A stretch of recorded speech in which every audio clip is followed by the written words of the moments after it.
ಮಧ್ಯಂತರ ನಿರೀಕ್ಷಣಾ ಜಾಮೀನನ್ನು ಪಡೆದಿರತಕ್ಕಂಥ ಭವಾನಿ ರೇವಣ್ಣ ಈಗ ವಿಚಾರಣೆಗೆ ಹಾಜರಾಗಿದ್ದಾರೆ. ಈ ಮಾಹಿತಿ ಲಭ್ಯವಾಗ್ತಾ ಇದೆ.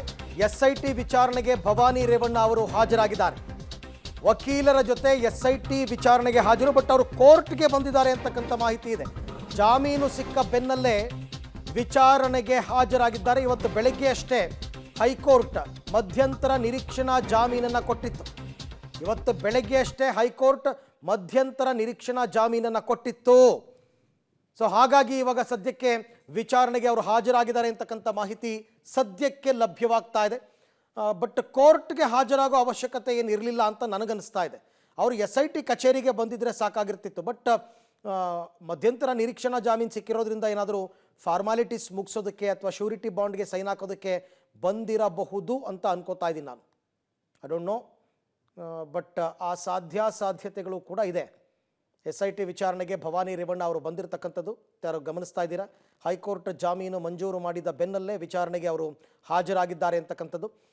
ಈ ಬಗ್ಗೆ ಮತ್ತಷ್ಟು ಮಾಹಿತಿ ನನ್ನ ಕೊಲೀಗ್ ನರಸಿಂಹಮೂರ್ತಿ ಅವರಿಂದ ಪಡೆಯೋಣ. ಮೂರ್ತಿ, ಇವತ್ತು ಕೋರ್ಟ್ ಹೇಳಿದ ಪ್ರಕಾರ 1 ಗಂಟೆಯ ಒಳಗಾಗಿ ವಿಚಾರಣೆಗೆ ಹಾಜರಾಗಿ ಅಂತ ಹೇಳಿತ್ತು.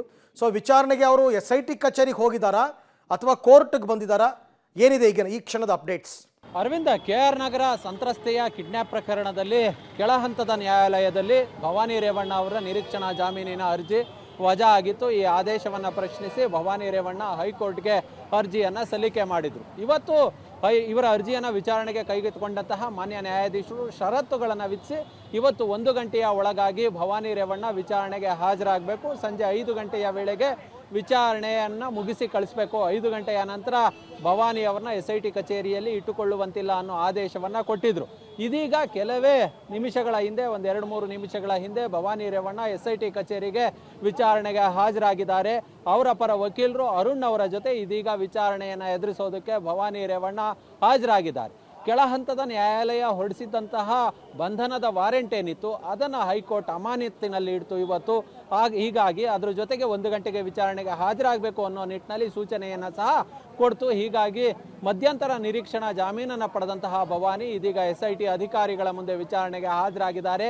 ಇವತ್ತು ಹೈಕೋರ್ಟ್ನಲ್ಲಿ ವಾದ ಪ್ರತಿವಾದ ನಡೆದಂತಹ ಸಂದರ್ಭದಲ್ಲಿ SPP ಅವರು ಭವಾನಿಯವರ ರೋಲ್ ಇದರಲ್ಲಿ ಪ್ರಮುಖವಾಗಿದೆ, ಇವರ ರೋಲ್ ಏನು ಅಂತೇಳಿ ನಾವು ಸಾಬೀತು ಮಾಡ್ತೀವಿ, ಇವರು ಕಿಡ್ನಾಪ್ನ ಸೂತ್ರಧಾರರು, ಇವರೇ ಆ ಮಹಿಳೆಯನ್ನು ಕಿಡ್ನಾಪ್ ಮಾಡಿಸಿ ತೆಗೆದುಕೊಂಡು ಹೋಗಿ 20 ಕಿಲೋಮೀಟರ್ ದೂರದಲ್ಲಿ ಇಟ್ಟಿದ್ರು. ಹೀಗೆ ಒಂದಷ್ಟು ವಾದವನ್ನು ಸಲ್ಲಿಕೆ ಮಾಡಿದ್ರು. ಆದರೆ ಕೊನೆಗೂ ಇವರಿಗೆ ಮಧ್ಯಂತರ ನಿರೀಕ್ಷಣಾ ಜಾಮೀನನ್ನು ಕೊಡಲಾಯಿತು. ಕೆಳಹಂತದ ನ್ಯಾಯಾಲಯ ಹೊರಡಿಸಿದಂತಹ ಬಂಧನದ ವಾರೆಂಟ್ ಏನಿತ್ತು ಅದನ್ನು ಅಮಾನತಿನಲ್ಲಿಡ್ತು. 1 ಗಂಟೆಗೆ ವಿಚಾರಣೆಗೆ ಹಾಜರಾಗಬೇಕು ಅಂತೇಳಿ ಹೇಳ್ತು. ಹೀಗಾಗಿ ತಮ್ಮ ವಕೀಲರ ಜೊತೆ ಇದೀಗ ಭವಾನಿ ರೇವಣ್ಣ SIT ಕಚೇರಿಗೆ ವಿಚಾರಣೆಗೆ ಹಾಜರಾಗಿದ್ದಾರೆ. ಅರವಿಂದ್, ಓಕೆ, ಬಟ್ ಇನ್ನೂ ಒಂದು ಕಂಡೀಷನ್ ಇತ್ತು, ಅಂದರೆ 5 ಗಂಟೆಯ ಒಳಗಾಗಿ ಅಂತನೋ ಅಥವಾ ಒಟ್ಟು 5 ಗಂಟೆಗಳ ತನಕ ವಿಚಾರಣೆ ಮಾಡ್ಬೋದು ಅಂತ. ಸೊ ಹಾಗಾಗಿ ಇವತ್ತು ಸಾಯಂಕಾಲದ ತನಕ ವಿಚಾರಣೆ ಮುಂದುವರಿಬಹುದಾ ಅಂತ ಮೂರ್ತಿ? ಅರವಿಂದ್, ಸಂಜೆ 5 ಗಂಟೆಯ ತನಕ ಭವಾನಿ ರೇವಣ್ಣ ಅವ್ರನ್ನ ವಿಚಾರಣೆಯನ್ನು SIT ಅಧಿಕಾರಿಗಳು ನಡೆಸಬಹುದು. ಕಾರಣ ಇವತ್ತು ಮಾನ್ಯ ನ್ಯಾಯಾಧೀಶರು, ಹೈಕೋರ್ಟ್ನ ನ್ಯಾಯಾಧೀಶರು ಕೊಟ್ಟಂತಹ ಈ ಒಂದು ತೀರ್ಪಿನ ಪ್ರಕಾರ 5 ಗಂಟೆಯ ಒಳಗಾಗಿ ಇವರ ವಿಚಾರಣೆಯನ್ನು ಮುಗಿಸಿ ಭವಾನಿ ಅವರನ್ನ ಕಳಿಸಬೇಕು.